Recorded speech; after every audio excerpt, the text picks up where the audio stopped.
نحمده ونصلي ونسلم على رسوله الكريم اما بعد۔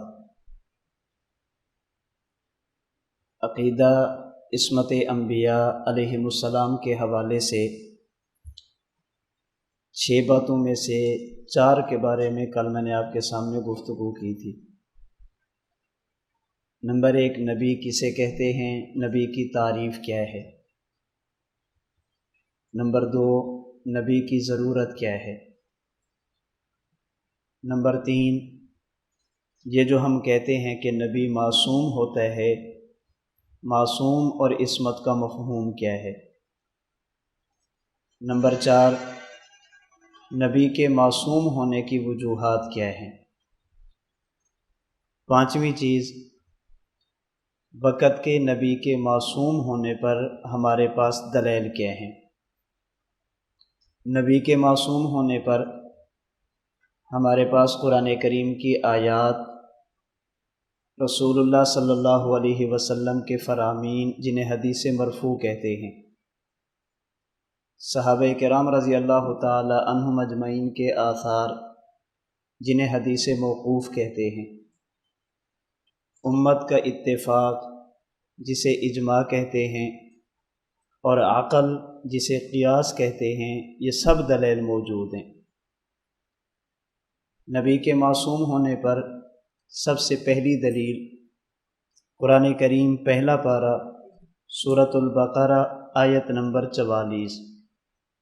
اللہ تعالیٰ فرماتے ہیں، اعوذ باللہ من الشیطان الرجیم، بسم اللہ الرحمن الرحیم، اتأمرون الناس بالبر وتنسون انفسکم۔ اللہ رب العزت ان لوگوں کو تنبیہ فرما رہے ہیں جو دوسروں کو نیکی کا حکم دیتے ہیں اور خود اس پر عمل نہیں کرتے، دوسروں کو گناہ سے روکتے ہیں لیکن خود گناہ سے باز نہیں آتے۔ قرآن کریم میں اللہ تعالیٰ نے دوسرے مقام پر اہل ایمان کو اس بات پر تنبیہ فرمائی، لم تقولون ما لا تفعلون، کہتے کچھ ہو کرتے کچھ ہو، اپنی بات پر خود عمل کیوں نہیں کرتے۔ یہ آیت کریمہ نبی کے معصوم ہونے کی دلیل کیسے بنے گی؟ اگر کوئی بندہ کسی کو نیکی کا حکم دے اور خود عمل نہ کرے، یہ اللہ کی نافرمانی بنتی ہے۔ اگر کوئی بندہ دوسروں کو گناہ سے روکے لیکن خود اس سے نہ روکے، یہ اللہ کی نافرمانی بنتی ہے، جسے معصیت کہتے ہیں۔ اور اللہ کا نبی اللہ کی نافرمانی اور معصیت سے پاک ہوتا ہے۔ یہ ممکن نہیں ہے کہ نبی نیکی کا حکم دے اور خود عمل نہ کرے۔ یہ ممکن نہیں ہے کہ اللہ کا نبی دوسروں کو گناہ سے روکے لیکن خود اس گناہ سے نہ روکے۔ یہ معاشرے میں عیب سمجھا جاتا ہے، معصیت سمجھی جاتی ہے، اللہ کی نافرمانی سمجھی جاتی ہے۔ والنبی منزہ عن ذلک، اور اللہ کا نبی اللہ کی نافرمانی، معصیت اور عیب سے محفوظ ہوتا ہے۔ پتہ چلا نبی کی زندگی میں گناہ نہیں ہوتا۔ نبی کے معصوم ہونے پر دوسری دلیل قرآن کریم کا 11واں پارہ سورہ یونس کی آیت نمبر 15۔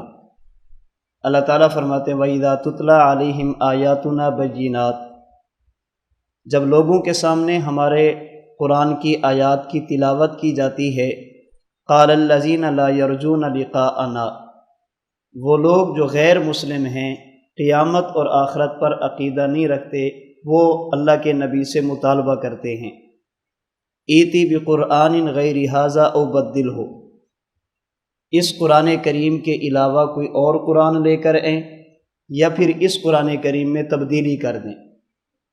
قل، اے محبوب آپ فرما دیں، ما یکون لی، یہ میرے بس میں نہیں ہے، مجھے اس چیز کی اجازت نہیں ہے، ان ابدلہ من تلقاء نفسی، کہ میں قرآن کریم کو اپنی طرف سے تبدیل کر دوں۔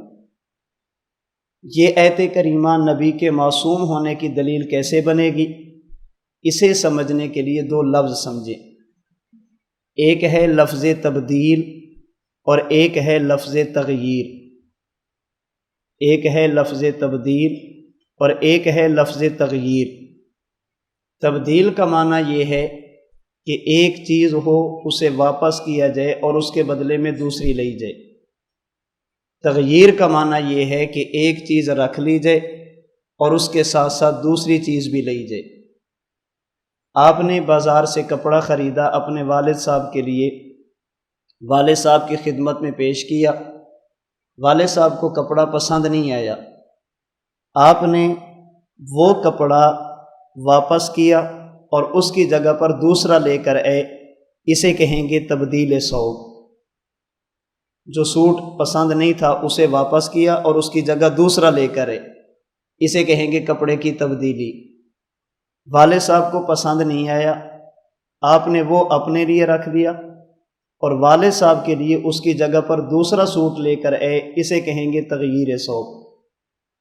تبدیل میں ایک چیز واپس کر کے اس کی جگہ دوسری لی جاتی ہے، اور تغییر میں وہ چیز بھی رکھی جاتی ہے اور دوسرے بندے کے لیے دوسری لی جاتی ہے۔ رسول اکرم صلی اللہ علیہ وسلم نے اعلان نبوت فرمایا اور اپنی تعلیمات کو اہل مکہ کے سامنے پیش کرنے کے لیے آپ نے قرآن کریم کی تلاوت فرمائی۔ اس پر اہل مکہ نے آپ سے دو مطالبے کیے، نمبر ایک تبدیل کتاب اور نمبر دو تغییر کتاب۔ تبدیل کتاب کا معنی کیا ہے؟ اے محمد صلی اللہ علیہ وسلم، آپ یہ قرآن اللہ کو واپس کریں اور اس کی جگہ پر دوسرا لے کریں، اس لیے کہ اس میں جا بجا شرک کی نفی ہے، ہمارے معبودان باطلہ کی مذمت ہے، آپ اسے واپس کر دیں، اس کی جگہ پر دوسرا لے کریں۔ اگر یہ نہیں کر سکتے پھر یوں کریں، یہ قرآن آپ اپنے لیے رکھ لیں، ہمارے لیے اس کے علاوہ کوئی اور لے کریں، یا اسے واپس کریں، اس کی جگہ دوسرا لے کریں، اور اگر یہ واپس نہیں ہوتا پھر اسے آپ اپنے لیے رکھ لیں اور ہمارے لیے دوسرا لے کریں۔ اسے واپس کر کے دوسرا قرآن لے کر آئیں، یہ ہے تبدیل کتاب۔ اسے اپنے لیے رکھیں اور اس کی جگہ پر اپنے لیے رکھیں، ہمارے لیے دوسرا لے کر آئیں، یہ ہے تغییر کتاب۔ رسول اکرم صلی اللہ علیہ وسلم نے فرمایا، ما یکون لی ان ابدلہ من تلقاء نفسی، تبدیل قرآن کا اختیار مجھے نہیں ہے، اس قرآن کریم کو واپس کروں اور اس کی جگہ پر دوسرا لے کروں، یہ میرے پاس میں نہیں۔ اور 15ویں پارے میں تغییر قرآن کی نفی کرتے ہوئے فرمایا کہ وَإِن كَادُوا لَيَفْتِنُونَكَ عَنِ الَّذِي أَوْحَيْنَا إِلَيْكَ لِتَفْتَرِيَ عَلَيْنَا غَيْرَهُ، اے محبوب اگر آپ پر ہمارا کرم نہ ہوتا، ان لوگوں نے پورا زور لگایا تھا کہ کسی طرح آپ قرآن کریم میں تغییر فرما دیں۔ تو قرآن کریم میں تبدیل کی بھی نفی کی گئی، قرآن کریم میں تغییر کی بھی نفی کی گئی۔ جب رسول اللہ صلی اللہ علیہ وسلم کو یہ حق حاصل نہیں کہ آپ شریعت کے حکم کو تبدیل کر دیں، جب رسول اللہ صلی اللہ علیہ وسلم کو یہ اختیار حاصل نہیں آپ شریعت کا حکم تبدیل کر دیں، تو رسول اللہ صلی اللہ علیہ وسلم شریعت کے حکم کی خلاف ورزی کیسے کر سکتے ہیں؟ جس نبی کے لیے اتنا اختیار نہیں ہے کہ وہ شریعت کا حکم تبدیل کر دے، وہ پیغمبر شریعت کے حکم کی مخالفت کرے، اللہ کے حکم پر عمل نہ کرے، یا اللہ کچھ کہیں نبی کچھ کرے، یہ نہیں ہو سکتا۔ اور جو نبی خلاف شریعت کام نہ کرے، اسی کو کہا جاتا ہے عصمت انبیاء۔ قرآن کریم کی اس آیت کریمہ سے بھی پتہ چلا کہ نبی کی زندگی میں معصیت، گناہ اور اللہ کی نافرمانی نہیں ہوتی۔ نبی کے معصوم ہونے پر قرآن کریم کی تیسری آیت 21واں پارہ سورۃ الاحزاب کی آیت نمبر 21، اللہ تعالیٰ فرماتے ہیں لَقَدْ كَانَ لَكُمْ فِي رَسُولِ اللَّهِ أُسْوَةٌ حَسَنَةٌ، ایمان والوں کے لیے رسول اللہ صلی اللہ علیہ وسلم کی زندگی، رسول اللہ صلی اللہ علیہ وسلم کی سیرت، یہ اسوہ حسنہ ہے۔ آپ کی زندگی ایک بہترین نمونہ ہے، بچپن سے لے کر جوانی تک، جوانی سے لے کر بڑھاپے تک، خوشی سے لے کر غمی تک، ہر موقع پر اگر انسان شریعت پر عمل کرنا چاہے تو رسول اللہ صلی اللہ علیہ وسلم کی مبارک زندگی، آپ کی مبارک سیرت اہل ایمان کے لیے بطور اسوہ حسنہ بہترین نمونہ کے موجود ہے۔ رسول اللہ صلی اللہ علیہ وسلم کی سیرت امت کے لیے اسوہ حسنہ تبھی بنے گی جب رسول اللہ صلی اللہ علیہ وسلم کی زندگی میں معصیت نہ ہو، اللہ کے نبی کی زندگی میں اللہ کی نافرمانی نہ ہو۔ اگر پیغمبر کی زندگی میں ہی نافرمانی ہو، اللہ کے نبی کی زندگی میں ہی معصیت ہو، تو پیغمبر کی زندگی اسوہ حسنہ کیسے بنے گی؟ نبی کی زندگی کا اسوہ حسنہ بننا اس بات کی دلیل ہے کہ آپ علیہ الصلاۃ والسلام کی زندگی عصمت والی ہے، آپ کی زندگی میں کسی قسم کی معصیت اور نافرمانی نہیں۔ اس لیے اللہ رب العزت نے قرآن کریم میں لعمرک کہہ کر آپ علیہ الصلاۃ والسلام کی زندگی کی قسم اٹھائی ہے۔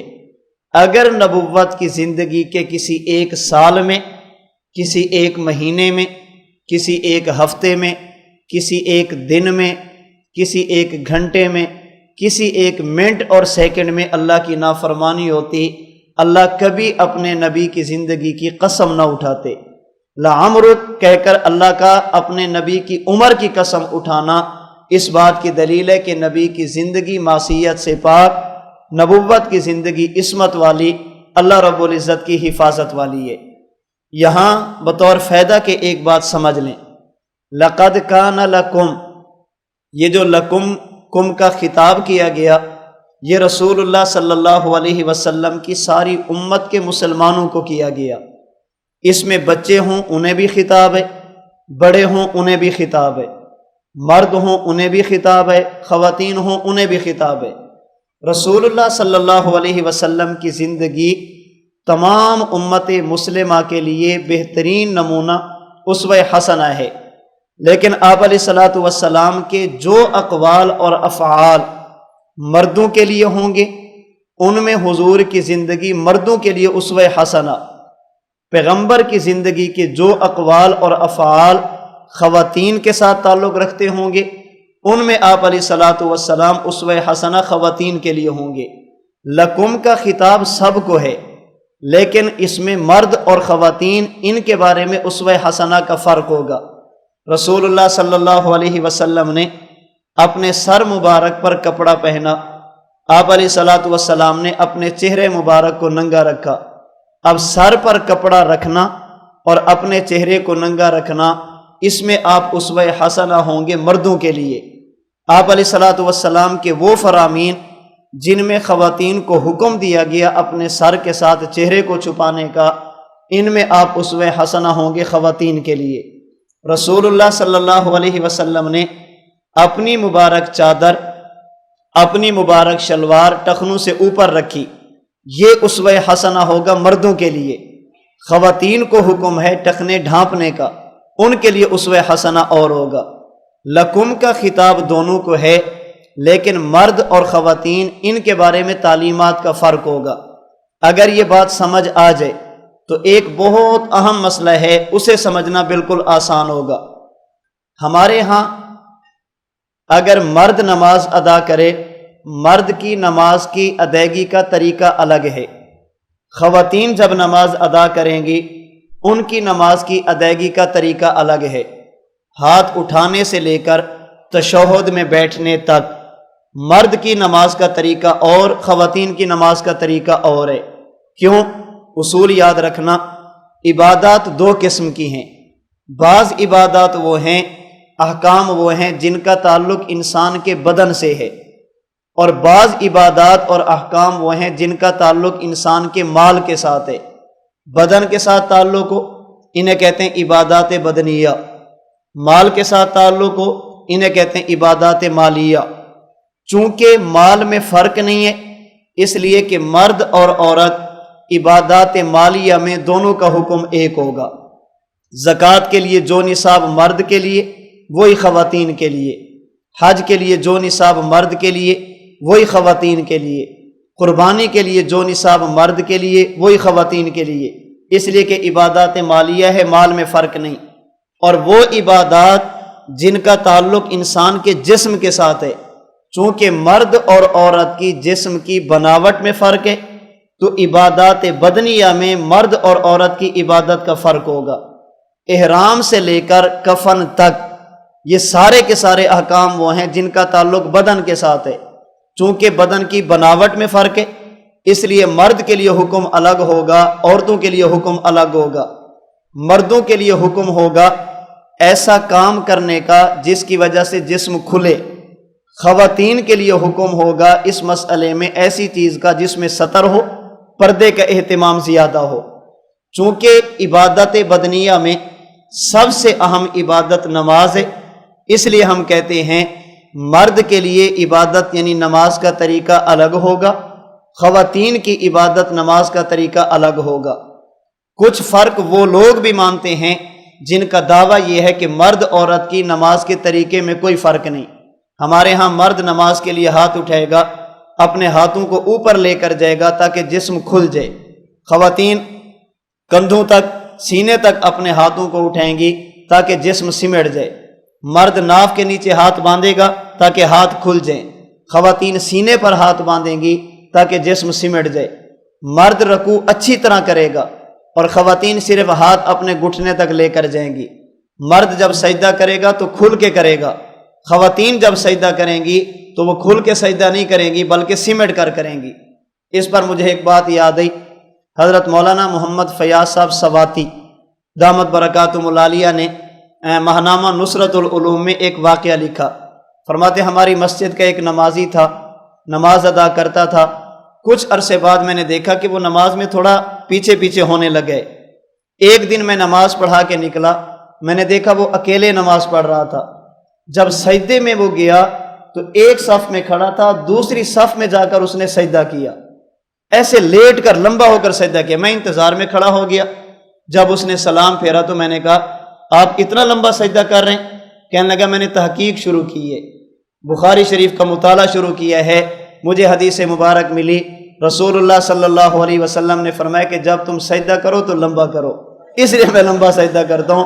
تو میں نے کہا بندہ خدا، اس لمبا سجدہ کا معنی یہ نہیں ہے کہ دو صفوں تک پھیل جاؤ، اس کا معنی ہے کہ تسبیحات زیادہ پڑھو، اس میں سجدے کو طول دو۔ تو جب بندہ علماء سے ہٹ کر اپنی تحقیق پیش کرتا ہے تو پھر اس کا یہ نقصان ہوتا ہے۔ ایک اور محقق نے تحقیق شروع کی تو وہ جب بھی بیت الخلاء جاتا استنجا کرتا اس کے فوراً بعد وطر پڑھتا تھا۔ تو کسی نے پوچھا کہ استنجے کے بعد وطر؟ انہوں نے کہا کہ میں نے حدیث مبارک پڑھی ہے، رسول اللہ صلی اللہ علیہ وسلم نے فرمایا من استجمر فلیوتر، جو آدمی استنجا کرے تو اس کے بعد وطر پڑھے۔ انہوں نے کہا اس کا معنی وطر پڑھنا نہیں ہے، اس کا معنی یہ ہے کہ جب آپ ڈھیلے کے ساتھ استنجا کریں تو تاک ڈھیلے استعمال کریں، تو علماء سے دور ہونے کا یہ نتیجہ ہوتا ہے۔ تو خیر بات میں یہ سمجھا رہا تھا کہ مرد عورت کی نماز کے طریقے میں فرق ہے۔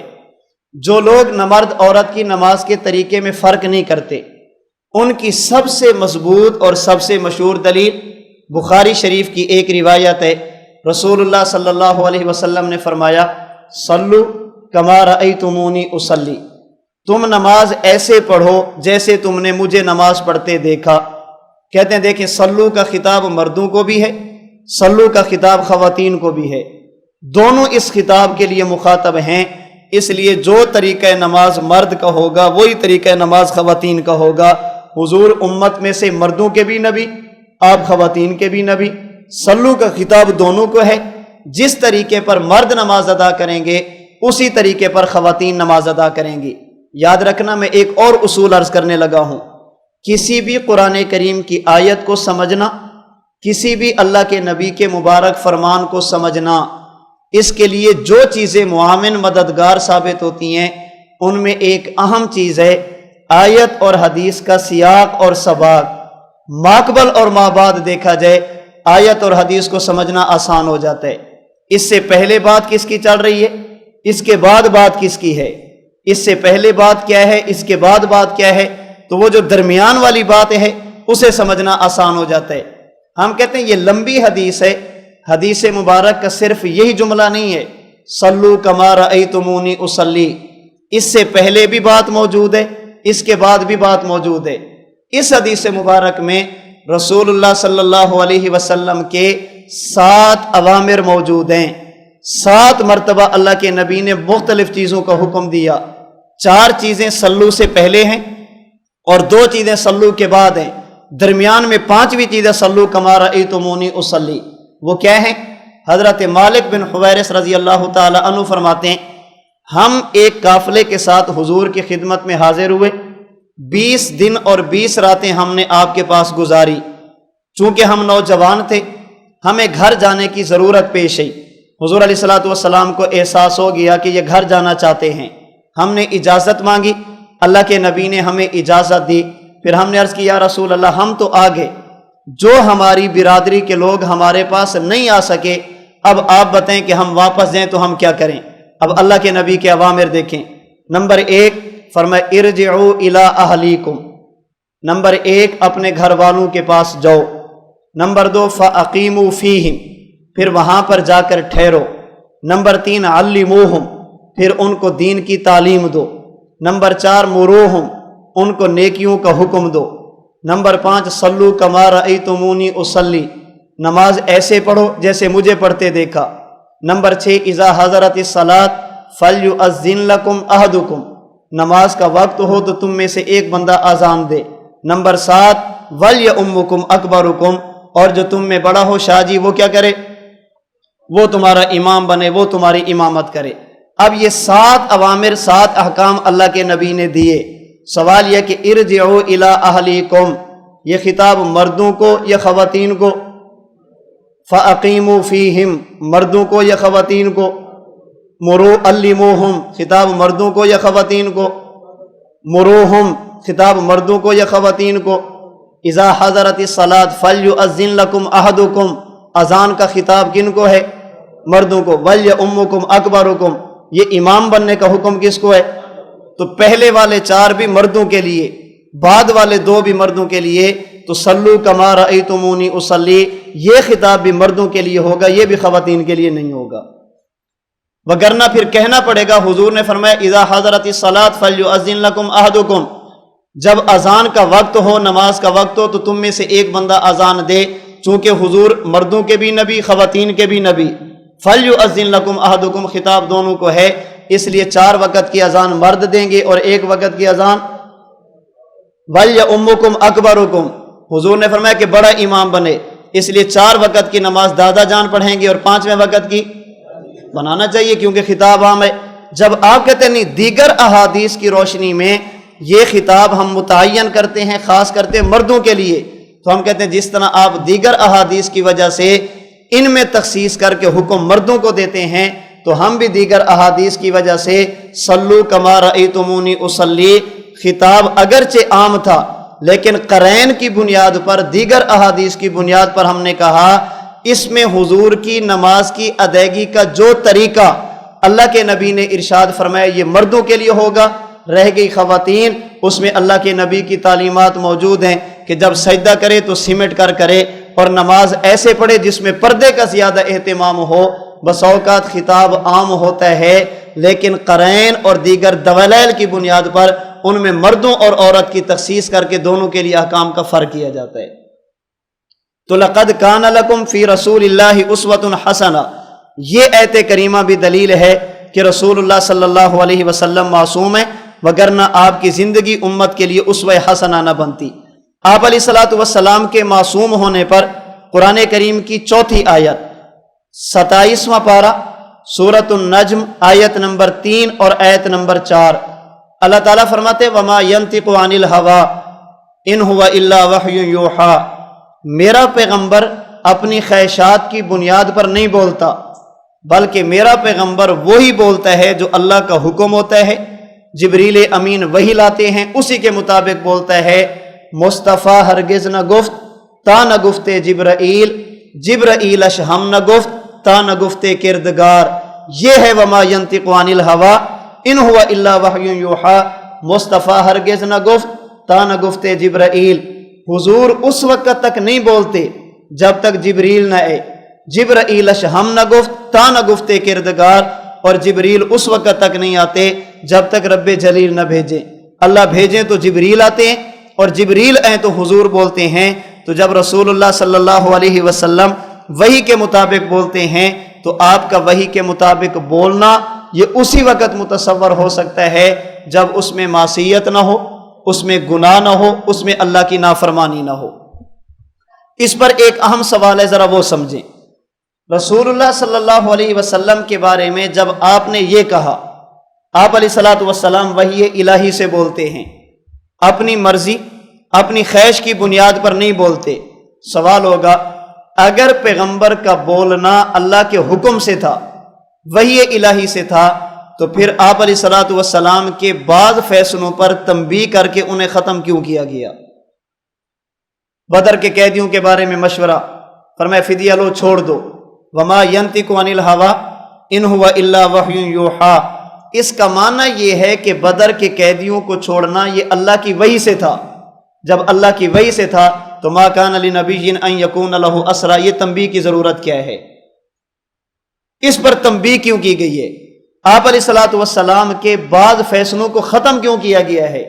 اللہ کی طرف سے تنبیہ کا ہونا اور اللہ کی طرف سے پیغمبر کے بعض فیصلوں کا ختم کر دیا جانا اس بات کی دلیل ہے کہ نبی کی ہر بات وحی کی وجہ سے نہیں ہوتی۔ جواب سمجھیں، ہم کہتے ہیں کہ اللہ کے نبی کے بعض فیصلوں کا ختم ہو جانا، اگر یہ دلیل ہے کہ نبی معصوم نہیں، اگر یہ دلیل ہے کہ اللہ کے نبی کی بات وحی کی وجہ سے نہیں تھی، تو پھر قرآن کریم کی وہ آیات جو منسوخ ہو چکی تھی ان کے بارے میں بھی کہنا پڑے گا کہ وہ بھی اللہ کی طرف سے نہیں تھی۔ کسی بات کو ختم کر دینا یہ اس بات کی کہاں دلیل ہے کہ یہ اللہ کی طرف سے نہیں تھی؟ اللہ رب العزت ایک حکم دیتے ہیں، کچھ عرصے بعد اسے ختم فرما دیتے ہیں، وہ حکمت کا تقاضا ہوتا ہے۔ جب تک وہ حکم مناسب ہوتے اللہ اسے رکھتے ہیں، دوسرا حکم آتے تو اللہ پہلے کو ختم فرما دیتے ہیں۔ اگر نبی کے کسی فیصلے کو ختم کرنا یہ پہلے فیصلے کے غلط ہونے کی دلیل ہے، تو پھر قرآن کریم کی ان آیات کے بارے میں بھی یہ بات کہنی پڑے گی جنہیں منسوخ کیا گیا۔ جس طرح قرآن کی آیت کا منسوخ ہو جانا آیت کے غلط ہونے کی دلیل نہیں ہے، نبی کے کسی فیصلے کا ختم کر دیا جانا یہ بھی اس فیصلے کے غلط ہونے کی دلیل نہیں ہے۔ رہ گئی یہ بات، اللہ نے تنبیہ فرمائی ہے، اللہ نے اس کو ختم فرمایا ہے، اگر معصوم تھے تو پھر ضرورت کیا تھی؟ حکیم علامہ حضرت تھانوی رحمۃ اللہ علیہ فرماتے ہیں بس اوقات نبوت کے سامنے ایک مسئلہ پیش آتا ہے، اللہ کی طرف سے اپنے نبی کو اختیار دیا جاتا ہے، چاہے تو یہ کر لیں چاہے تو یہ کر لیں، ان میں سے ایک بہتر ہوتا ہے ایک بہترین ہوتا ہے۔ اللہ کے نبی اپنے اجتہاد کی بنیاد پر ان میں سے بہتر کا انتخاب فرماتے ہیں۔ اللہ رب العزت اس پر تنبیہ فرما دیتے ہیں پیغمبر آپ کو یوں نہیں بلکہ یوں کرنا چاہیے تھا۔ اجازت اللہ کی طرف سے ہوتی ہے، اگر آپ ان کو قتل کر دیں معاملہ ختم، اگر آپ نے فدیہ لے کر چھوڑ دیا تو یاد رکھنا بدلے میں ان قریب آپ کے صحابہ میں سے بعض صحابہ کو شہید کیا جائے گا۔ اب آپ کا جی چاہے تو فدیہ لے لیں، جی چاہے تو آپ قتل کر دیں۔ آپ علیہ الصلوۃ والسلام نے یہ سوچ کر کہ چلیں ہو سکتا ہے ان میں سے کوئی کلمہ پڑھ لے، ہو سکتا ہے اس کی وجہ سے مسلمانوں کا فائدہ ہو جائے، باقی شہادت وہ تو مسلمان کے لیے مطلوب اور مقصود ہے، اگر شہید ہو بھی گئے تو کیا ہو جائے گا۔ اللہ کے نبی نے یہ سوچ کر اس کا انتخاب کیا، اللہ رب العزت نے اس پر تنبیہ فرما دی۔ اور میں نے کل گزارش کی تھی نبی کے معصوم ہونے کا معنی یہ ہے جس چیز کو نبی معصیت سمجھے اللہ کا نبی اس کا ارتکاب نہیں کرتا۔ نبی کے معصوم ہونے کا معنی ہرگز یہ نہیں نبی سے بھول نہیں ہوتی، معصوم ہونے کا معنی ہرگز یہ نہیں نبی سے اجتہادی خطا نہیں ہوتی۔ اللہ رب العزت نے جہاں جہاں پر تنبیہ فرمائی وہ نبی کے اجتہادی فیصلوں پر فرمائی ہے، چونکہ اللہ کا نبی نبی ہوتا ہے امتی نہیں ہوتا۔ امتی اور نبی کے اجتہاد میں یہی فرق ہوتا ہے، اگر امتی اجتہاد کرے اور اجتہاد میں خطا ہو جائے وہ خطا چل سکتی ہے، اور اگر نبی اجتہاد کرے اجتہاد میں خطا ہو جائے اللہ اس اجتہادی خطا کو چلنے نہیں دیتے، کیونکہ نبی صاحب وحی ہوتا ہے، اللہ وحی کے ذریعے اس اجتہادی خطا کو ختم فرما دیتے ہیں، امتی صاحب وحی نہیں ہوتا، اس لیے امتی کی اجتہادی خطا چل جاتی ہے، لیکن یہ اجتہادی خطا وہ ہوتی ہے جس پر مجتہد معذب نہیں ہوتا، مجتہد مصاب ہوتا ہے، اس کی وجہ سے مجتہد کو پکڑا نہیں جاتا، ڈانٹا نہیں جاتا، بلکہ شریعت کی طرف سے مجتہد معذور ہوتا ہے۔ تو رسول اللہ صلی اللہ علیہ وسلم کے بعض فیصلوں کا ختم فرمانا آپ علیہ الصلوۃ والسلام کے بعد فیصلوں پر تنبیہ فرمانا یہ آپ کی عصمت کے منافی نہیں ہے، بلکہ جس طرح قرآن کریم کی آیات منسوخ ہوتی ہیں، اللہ کے نبی کے بعد فیصلوں کو بھی ختم فرمایا گیا، باقی چونکہ آپ نبی تھے، آپ نے اجتہاد کے ذریعے ایک چیز کو متعین فرمایا، اللہ رب العزت نے اس پر تنبیہ کر کے اس کے لیے کیا کر دیا؟ ختم فرما دیا۔ نبی کے معصوم ہونے پر پانچویں دلیل، قرآن کریم کا 28واں پارہ سورۃ الحشر کی آیت نمبر 5، اللہ تعالیٰ فرماتے ہیں ما آتاکم الرسول فخذوہ وما نہاکم عنہ فانتہوا، جو کچھ تمہیں رسول دے اسے لے لو، اور جس چیز سے میرا رسول تمہیں منع کرے اس سے رک جاؤ۔ آپ علیہ الصلوۃ والسلام کے بارے میں اللہ تعالیٰ نے عمومی بات فرمائی کہ اے انسانو تم میرے نبی کی اطاعت کے پابند ہو، میرا پیغمبر تمہیں جس چیز کا حکم دے اس پر عمل کرو، میرا پیغمبر تمہیں جس چیز سے منع کرے اس سے رک جاؤ۔ رسول اللہ صلی اللہ علیہ وسلم کی اطاعت کا امت کو پابند بنانا، آپ علیہ الصلوۃ والسلام کے ہر امر اور ہر نہی کا امت کو پابند بنانا اس بات کی دلیل ہے کہ نبی کا امر یہ بھی معصیت سے پاک ہوتا ہے اور نبوت کی نہی یہ بھی معصیت سے پاک ہوتی ہے۔ اگر نبی کا امر اور نہی معصیت سے پاک نہ ہوتا، معصوم نہ ہوتا، اللہ رب العزت نبی کی اطاعت کا یوں پابند نہ بناتے۔ نبی کی اطاعت کا مطلقاً امت کو پابند بنانا یہ نبی کے معصوم ہونے کی دلیل ہے۔ تو قرآن کریم کی یہ 5 آیات وہ ہیں جن سے نبی کریم صلی اللہ علیہ وسلم اور دیگر انبیاء کرام علیہ الصلوۃ والسلام کا معصوم ہونا ثابت ہوتا ہے۔ احادیث دیکھیں، دلیل نمبر 6، صحیح بخاری کتاب العلم، حضرت امام بخاری رحمۃ اللہ علیہ نے حضرت ابو ہریرہ رضی اللہ تعالی عنہ کے حوالے سے حدیث مبارک نقل کی۔ رسول اللہ صلی اللہ علیہ وسلم فرماتے ہیں من کذب علی متعمدا فلیتبوأ مقعدہ من النار، جو آدمی جان بوجھ کر پتہ ہو کہ یہ بات میری نہیں، کسی بات کی نسبت میری طرف کر دے، ایک بات میں نے کی نہیں اسے میری طرف منسوب کرتا ہے، فرمایا فلیتبوأ مقعدہ من النار، اسے چاہیے کہ اپنے آپ کو جہنم کے لیے تیار کر لے۔ کذب علی النبی کا ارتکاب یہ گناہ کبیرہ میں سے ایک گناہ ہے جس کی وجہ سے انسان جہنم کا مستحق بنتا ہے۔ اس لیے میں گزارش کروں گا، چونکہ آج کل جدید ذرائع ابلاغ کا استعمال کیا جاتا ہے، بغیر سوچے سمجھے کیا جاتا ہے، بے تحاشا کیا جاتا ہے، ہر سنی سنی بات کو آگے پھیلایا جاتا ہے۔ شریعت کے معاملات میں انسان جب تک کسی چیز کے بارے میں تحقیق نہ کر لے، کسی مستند عالم سے رجوع نہ کر لے، اسے آگے نہیں پھیلانا چاہیے۔ جیسے ان دنوں میں ایک میسج چلتا ہے فلاں تاریخ کو رمضان المبارک شروع ہو رہا ہے، پہلا روزہ ہوگا، اور آپ علیہ الصلوۃ والسلام نے فرمایا جو کسی کو بتائے گا کہ رمضان کب شروع ہو رہا ہے اس کے لیے جنت واجب ہو جائے گی۔ اب بس یہی میسج 10 بندوں کو بھیجا اور جنت کے حقدار بن گئے۔ نہ نماز کی ضرورت، نہ روزے کی ضرورت، نہ حج زکوٰۃ کی ضرورت، کسی چیز کی ضرورت بھی نہیں ہے، بلکہ بس میسج کریں اور جنت لے لیں۔ تو بندہ سمجھتا ہے کہ میں جنت کا حقدار بن رہا ہوں، لیکن حضور علیہ الصلوۃ والسلام فرماتے ہیں فلیتبوأ مقعدہ من النار، اسے چاہیے کہ اپنے آپ کو جہنم کے لیے تیار کرے۔ اب یہ نبی کی معصوم ہونے کی دلیل کیسے بنے گی؟ اس حدیث مبارک سے پتہ چلا جھوٹ بولنا گناہ ہے۔ جس پیغمبر کی طرف جھوٹ کی نسبت کرنے کی اجازت نہیں، وہ پیغمبر خود معصیت کا ارتکاب کرے گا۔ جس کی طرف جھوٹ کی نسبت کرنا، غلط بات کو منسوب کرنا، یہ جہنم کی طرف لے کر جاتا ہے، تو کیا وہ نبی خود ایسے کام کرے گا جو جہنم کی طرف لے کر جائیں گے؟ کذب علی النبی جب اتنا بڑا جرم ہے تو کذب النبی، اللہ کے نبی کا خود غلط بات کرنا کتنا بڑا جرم ہوگا۔ جس نبی کی طرف جھوٹ کی نسبت کرنے کی اجازت نہیں ہے، اس پیغمبر کا خود گناہ کی طرف جانا، معصیت کی طرف جانا، اللہ کی نافرمانی کی طرف جانا، یہ نقل کے بھی خلاف ہے اور عقل کے بھی خلاف ہے۔ نبی کے معصوم ہونے پر 7ویں دلیل، سنن ابی داؤد کتاب العلم باب فی کتابۃ العلم۔ ادھر دیکھیں، حضرت عبداللہ بن عمر رضی اللہ تعالی عنہ سے روایت ہے، فرماتے میں اللہ کے رسول کی مجلس میں بیٹھتا، جو کچھ آپ ارشاد فرماتے میں اسے تحریر کرتا، میں اسے لکھ لیتا۔ مجھے بعض صحابہ کرام نے کہا آپ اللہ کے نبی صلی اللہ علیہ وسلم کی ہر بات کو نہ لکھا کریں، آپ علیہ الصلوۃ والسلام کبھی غصے میں بات کرتے ہیں، کبھی آپ خوشی میں بات کرتے ہیں، ہو سکتا ہے کیونکہ بات ایسی ہو جو لکھنے والی نہ ہو، آپ اسے بھی لکھ لیں۔ فرماتے میں نے لکھنا چھوڑ دیا، میں نے فذکرت ذلک لرسول اللہ صلی اللہ علیہ وسلم، میں نے اللہ کے نبی کی خدمت میں یہ بات عرض کی، حضور میں لکھتا تھا، مجھے یہ کہا گیا، اب میں نے چھوڑ دیا۔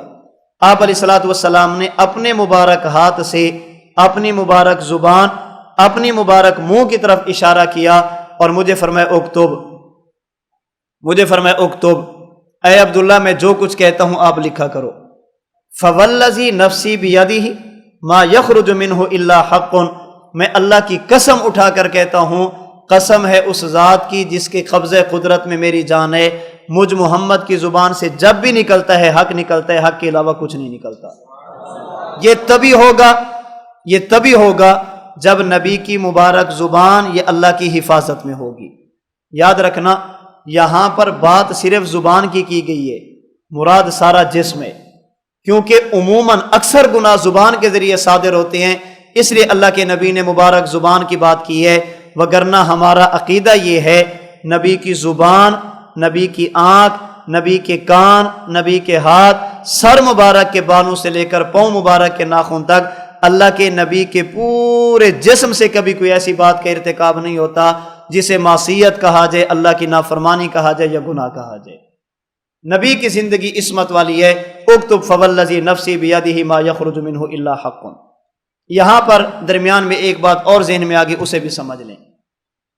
ہمارے عقائد میں ایک عقیدہ ہے، جس طرح مسلمان ہونے کے لیے اللہ کی ذات پر ایمان ضروری، نبوت کی ذات پر ایمان بھی ضروری، جس طرح مسلمان ہونے کے لیے اللہ کی بات کو ماننا ضروری، نبوت کی بات کو ماننا بھی ضروری۔ قرآن کریم اللہ کی بات، حدیث مبارک نبوت کی بات، دونوں کو مانیں گے تو مسلمان ہوں گے۔ ایک کا انکار کر کے ایک کو ماننا یہ ایمان نہیں ہے، اسلام نہیں ہے۔ بہت سارے لوگوں کا ذہن یہ ہے کہ قرآن کریم پر تو ایمان لانا ضروری ہے، قرآن کریم تو دلیل شرعی ہے، حدیث مبارک حجت شرعی نہیں ہے، حدیث مبارک دلیل شرعی نہیں ہے۔ کیوں نہیں ہے جی؟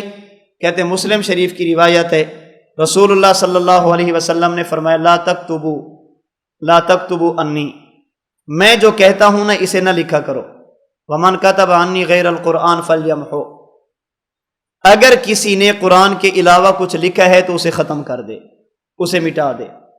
استدلال کیا ہے؟ اگر حدیث مبارک حجت ہے تو اللہ کے نبی نے لکھنے سے منع کیوں فرمایا؟ اگر حدیث مبارک دلیل شرعی ہے، حضور نے لکھے ہوئے کو مٹانے کا حکم کیوں دیا؟ لکھنے سے منع کرنا دلیل ہے کہ حدیث حجت نہیں، لکھے ہوئے کو مٹانے کا حکم دینا یہ بھی دلیل ہے کہ حدیث حجت نہیں ہے۔ میں نے گزارش کی ہے کہ حدیث مبارک آیت کو سمجھنے کے لیے سیاق اور سباق کو دیکھا جاتا ہے۔ ہم ان سے پوچھتے ہیں کہ مسلم شریف کی یہ روایت اسی جگہ پر ختم، اسی پر ختم ہے یا اس سے آگے بھی کچھ ہے؟ آگے ہے جی، کیا؟ حضور فرماتے ہیں حدثوا انی ولا حرج، جو کچھ میں کہتا ہوں اسے بیان کیا کرو، بیان کرنے میں حرج نہیں ہے۔ آپ کہتے ہیں اگر حدیث حجت ہے تو لکھنے سے منع کیوں کیا؟ ہم پوچھتے ہیں حدیث حجت نہیں تو بیان کرنے کی اجازت کیوں دی ہے؟ آپ کا استدلال کیا تھا؟ حدیث دلیل ہے تو لکھنے سے منع کیوں؟ ہمارا استدلال اور سوال یہ کہ اگر حجت اور دلیل شرعی نہیں تو حضور نے بیان کرنے کی اجازت کیوں دی ہے؟ حدثوا انی ولا حرج یہ دلیل ہے کہ حدیث بیان کرنے کی اجازت ہے۔ اچھا، حدیث مبارک کے جو راوی ہیں، اس حدیث مبارک کے راوی ہیں صحابی رسول غالباً حضرت ابو سعید، انہوں نے جب اس حدیث مبارک کو اللہ کے نبی سے نقل فرمایا، اس کے بعد حدیث کو بیان کرنا چھوڑ دیا یا بیان کیا؟ اس کے بعد بھی حدیثیں بیان کر رہے ہیں۔ اس کا معنی یہ ہے کہ جب ایک بندہ ایک بات نقل کر رہا ہے، خود اس پر عمل نہیں کر رہا، جو مطلب آپ نے سمجھا، اس کا معنی یہ کہ آپ کو سمجھنے میں غلطی لگی ہے، قائل کے قول کا وہ مطلب نہیں جو جناب نے سمجھا ہے۔ ہمارے ہاں عید الاضحیٰ ذی الحج کی جو چھٹیاں ہوتی ہیں، 5 دن کا ہمارا دورہ تحقیق المسائل ہوتا ہے کراچی میں۔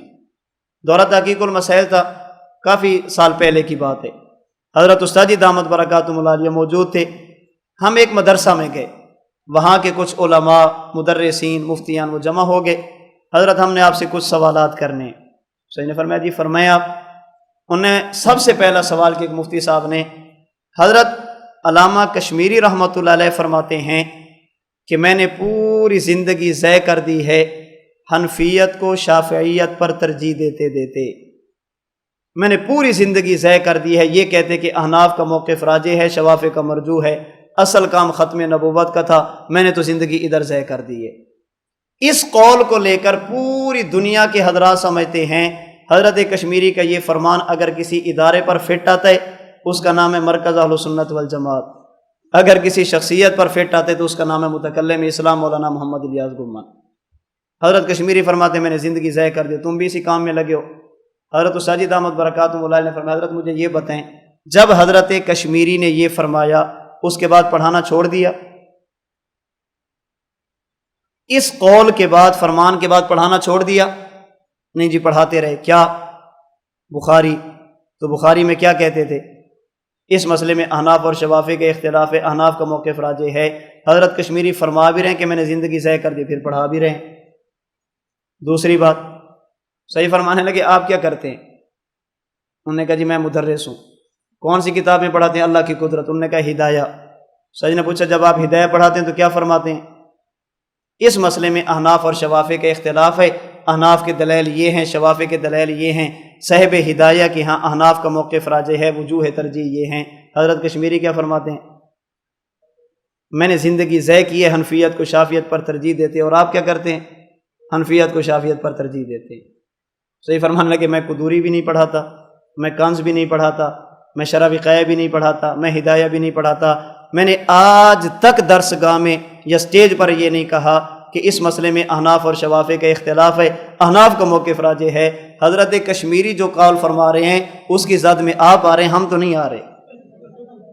فرمانے لگے آپ چلے جائیں، آپ چلے جائیں کراچی جہاں پر ہمارا دورہ اس وقت ہوتا تھا، آپ وہاں پر جا کر طلباء سے پوچھ لیں، میں نے 5 دنوں میں ایک مرتبہ بھی کہا ہو کہ اس مسئلے میں احناف اور شوافع کے اختلاف ہے، احناف کا موقف راجح ہے۔ آپ تو پورا سال فرماتے ہیں۔ سمجھے یہ بات؟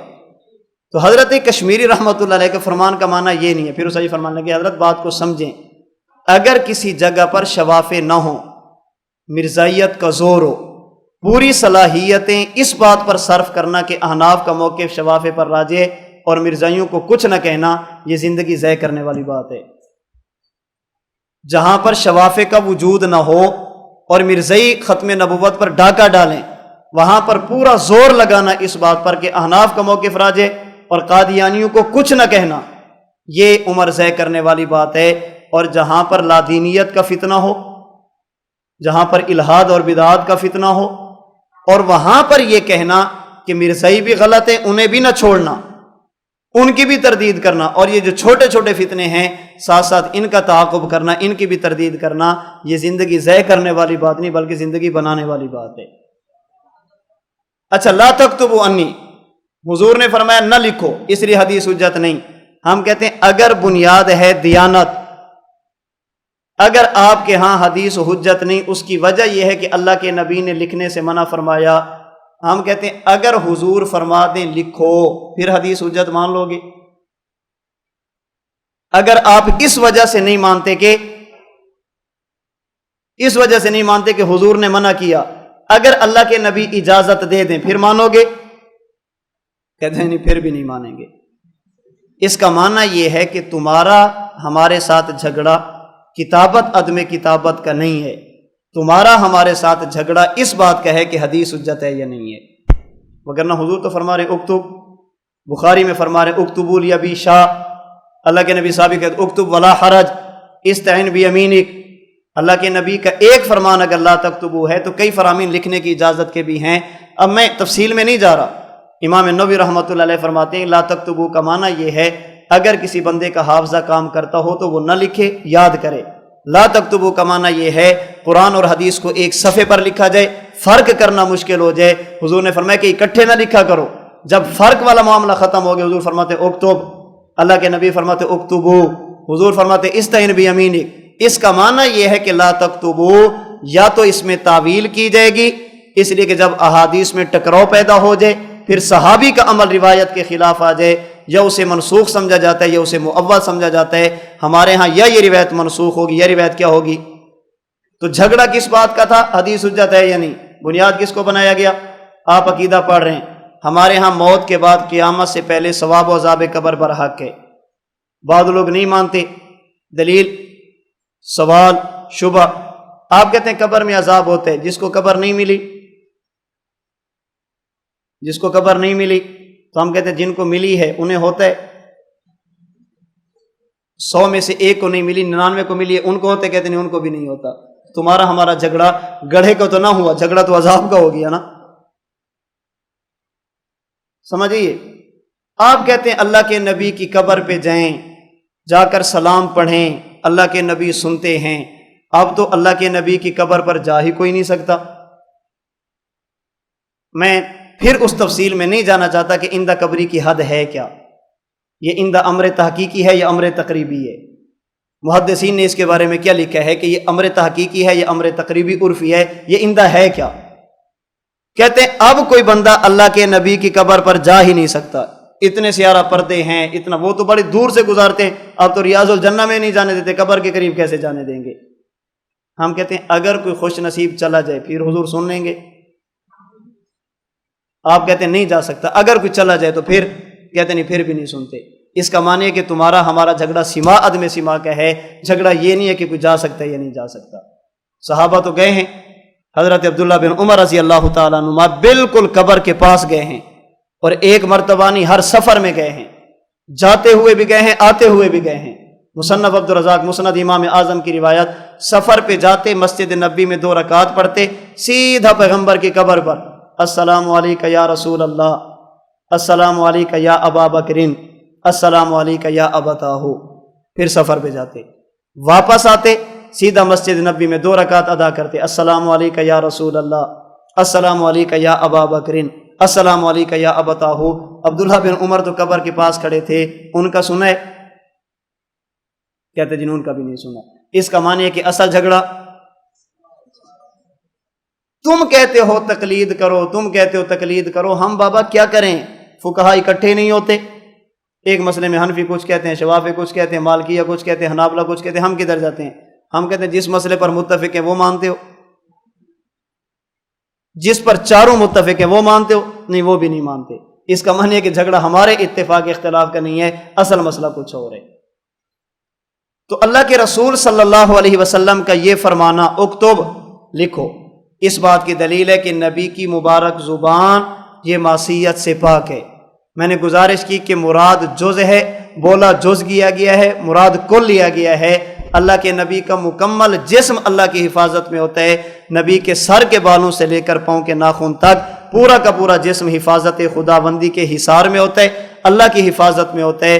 نبی کی مبارک زبان سے لے کر اللہ کے نبی کے مبارک ہاتھ تک پورا کا پورا جسم اللہ کی نافرمانی سے، معصیت سے، گناہ کا پاک ہوتا ہے، اور نبی کا پورا جسم معصوم ہوتا ہے۔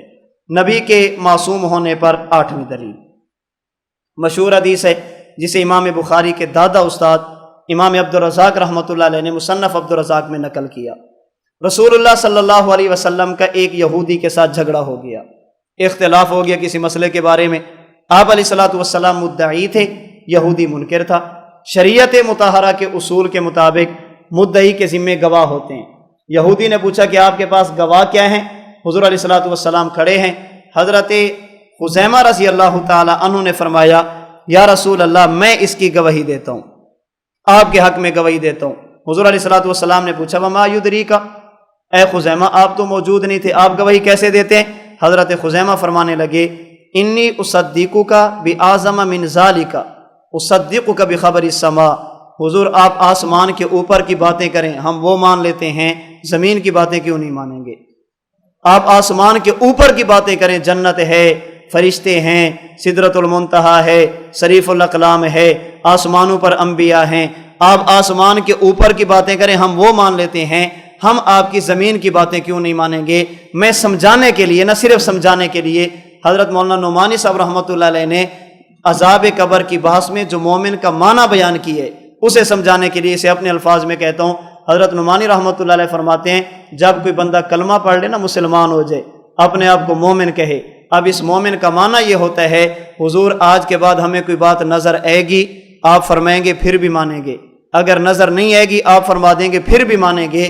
اسے مومن کہتے ہیں جو اپنی آنکھ پر اعتماد نہیں کرتا، اب نبی کے فرمان پر اعتماد کرتا ہے۔ خزیمہ آپ تو موجود نہیں تھے، آپ نے تو معاہدے کو دیکھا ہی نہیں ہے، آپ نے تو ہماری بیع اور شراء کو دیکھا ہی نہیں ہے، آپ کیسے گواہی دیتے ہیں؟ حضرت خزیمہ کے اس فرمان کا مطلب اصدقک باعظم من ذلک، اصدقک بخبر السماء، میں صرف ترجمہ اپنے مفہوم میں اپنی زبان میں عرض کرتا ہوں۔ حضرت خزیمہ فرمانے لگے یا رسول اللہ گواہی اس لیے دیتا ہوں کہ میں نے کلمہ آنکھ کا نہیں پڑھا، میں نے کلمہ آپ کا پڑھا ہے، دیکھ لوں اور مان لوں اسے تو مشاہدہ کہیں گے، نہ دیکھوں اور آپ فرما دیں پھر مان لوں اسے ایمان کہتے ہیں۔ میں مشاہدے والا نہیں ہوں، میں ایمان والا نہیں ہوں۔ میرے دوستو، آج اگر کوئی بندہ نبی کا کلمہ پڑھے پھر کسی بات کا انکار اس بنیاد پر کرے کہ مجھے نظر نہیں آتا، زندہ ہے تو نبض حرکت نہیں کرتی مجھے پتہ نہیں چل رہا، زندہ ہے تو پیٹ اوپر نیچے نہیں ہوتا مجھے پتہ نہیں چل رہا، زندہ ہے تو اس کا دل نہیں دھڑک رہا مجھے پتہ نہیں چل رہا، زندہ ہے تو میں نے قبر کھولی سانپ مجھے نظر نہیں ہے، زندہ ہے تو مجھے بچھو نظر نہیں ہے، زندہ ہے تو مجھے جنت کی خوشبو اور محلات نظر نہیں ہے۔ ہم کہتے ہیں اگر دیکھ لیں اور مان لیں اسے ایمان تھوڑی کہتے ہیں، اسے تو مشاہدہ کہتے ہیں۔ ایمان اس چیز کا نام ہے جہاں پر آنکھ کی انتہا ہو، اللہ کے نبی آگے فرما دیں، وحی کے ذریعے فرما دیں، اسے تسلیم کر لینا، اسے ایمان کہا جاتا ہے۔ چونکہ نبی صاحب وحی ہوتا ہے، وحی کے ذریعے اللہ کے نبی کو وہ چیزیں معلوم ہوتی ہیں جو امتی کو آنکھ کے ذریعے معلوم نہیں ہوتی۔ اگر ہر چیز آنکھ کے ذریعے معلوم ہو سکتی تو بتائیں نبی کے بھیجنے کی ضرورت کیا تھی؟ نبی آیا کیوں ہے؟ نبی کے بھیجنے کا مقصد یہ ہے کچھ چیزیں ایسی ہیں جہاں پر تمہاری عقل اور آنکھ کی انتہا ہوگی، اللہ کا نبی اس سے آگے کی باتیں بتائے گا۔ کیسے بتائے گا؟ وحی کے ذریعے۔ اس لیے یاد رکھنا قرآن کریم میں اللہ کریم نے جب حیات کی بات کی ہے تو اللہ فرماتے ہیں بل احیاء ولکن لا تشعرون، بل احیاء ولکن لا تشعرون، شہید زندہ ہے لیکن اس کی زندگی تمہیں محسوس نہیں ہوگی۔ اللہ نے یہاں پر ولکن لا تعلمون نہیں فرمایا، ولکن لا تشعرون فرمایا۔ امام فخر الدین رازی تفسیر کبیر میں فرماتے ہیں ایک ہے لفظ شعور، ایک ہے لفظ علم۔ ادراک بالحواس کو شعور کہتے ہیں، ادراک بالعقل یا ادراک بالوحی کو علم کہتے ہیں۔ اگر کوئی چیز ہاتھ کے ذریعے معلوم ہو اسے شعور کہیں گے، آنکھ کے ذریعے معلوم ہو اسے شعور کہیں گے، زبان کے ذریعے معلوم ہو اسے شعور کہیں گے، کان کے ذریعے معلوم ہو اسے شعور کہیں گے، اور اگر کوئی چیز وحی کے ذریعے معلوم ہو اسے علم کہیں گے۔ اس لیے اللہ کریم نے منافقین کے بارے میں جب فساد کی بات کی ہے فرمایا الا انہم هم المفسدون ولکن لا یشعرون۔ جب ایمان صحابہ کی بات کی ہے فرمایا الا انہم هم السفہاء ولکن لا یعلمون۔ ایمان صحابہ کا ادراک وحی کے ذریعے ہوگا اور فساد کا ادراک حواس کے ذریعے ہوگا۔ امام رازی رحمۃ اللہ علیہ فرماتے ہیں ادراک بالحواس کا نام ہے شعور، ادراک بالوحی اور ادراک بالعقل کا نام ہے علم۔ اے اللہ آپ فرماتے ہیں شہید کو مردہ نہ کہو اسے زندہ کہو، ہم نے تو ہاتھ لگائے نبض حرکت نہیں کر رہی، فرمایا ولکن لا تشعرون، اب ہاتھ کا کام ہی نہیں ہے، اب ہاتھ کا کام ہی نہیں ہے۔ اللہ آپ کہتے ہیں زندہ، اس کا پیٹ تو اوپر نیچے نہیں ہو رہا، فرمایا ولکن لا تشعرون، اب آنکھ کا کام ہی نہیں ہے۔ اے اللہ آپ کہتے ہیں زندہ، ہم نے اس کے سینے پر کان رکھا دل تو دھڑک نہیں رہا، فرمایا ولکن لا تشعرون، اب کان کا کام ہی نہیں ہے۔ کیسے معلوم ہوگا؟ کیسے معلوم ہوگا؟ اب اس کے بارے میں اللہ کے نبی وحی کے ذریعے بتائیں گے۔ یہ دلیل ہے کہ شہید کا جسم، شہید کی روح دونوں زندہ ہیں، اس کا تعلق اسی جسم کے ساتھ ہے۔ اگر فقط روح کی بات ہوتی اللہ ولکن لا یعلمون فرماتے، یہ ولکن لا یشعرون فرمانا دلیل ہے کہ شہید کا جسم زندہ ہے۔ باقی اس کا ادراک آنکھ کر لے، اس کا ادراک کان کر لے، اس کا ادراک آنکھ کر لے، یہ نہیں ہو سکتا۔ اب اس کے ادراک کے لیے کس پر اعتماد ضروری ہے؟ لسان نبوت پر۔ تو حضرت خزیمہ رضی اللہ تعالی عنہ کا گواہی دینا بغیر تردد اور شک کے دینا، حضرت خزیمہ رضی اللہ تعالی عنہ کے اس اثر سے معلوم ہوا۔ صحابہ کرام رضی اللہ تعالی عنہ مجمعین بھی اللہ کے نبی کو معصوم سمجھتے تھے۔ تو نبی کے معصوم ہونے پر میں نے آپ کی خدمت میں 5 قرآن کریم کی آیات پیش کی ہیں، رسول اللہ صلی اللہ علیہ وسلم کی 2 حدیثیں پیش کی ہیں، صحابی رسول حضرت خزیمہ بن ثابت رضی اللہ تعالی عنہ کا فرمان پیش کیا۔ ان 8 دلائل سے معلوم ہوتا ہے کہ وقت کا نبی معصوم ہوتا ہے، نبی کی زندگی میں معصیت نافرمانی اور گناہ کا تصور اور وجود بھی نہیں ہوتا۔ 2 دلیلیں رہ گئی ہیں، ایک اجماع والی اور ایک قیاس والی، اس پہ انشاءاللہ پھر کل بات کریں گے۔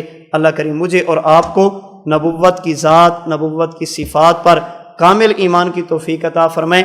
اللہ نبوت کی ذات کے بارے میں اپنے عقائد کو دلائل کے ساتھ سمجھنے کی، پھر امت کو سمجھانے کی توفیق عطا فرمائے۔ وآخر دعوانا ان الحمد للہ رب العالمین۔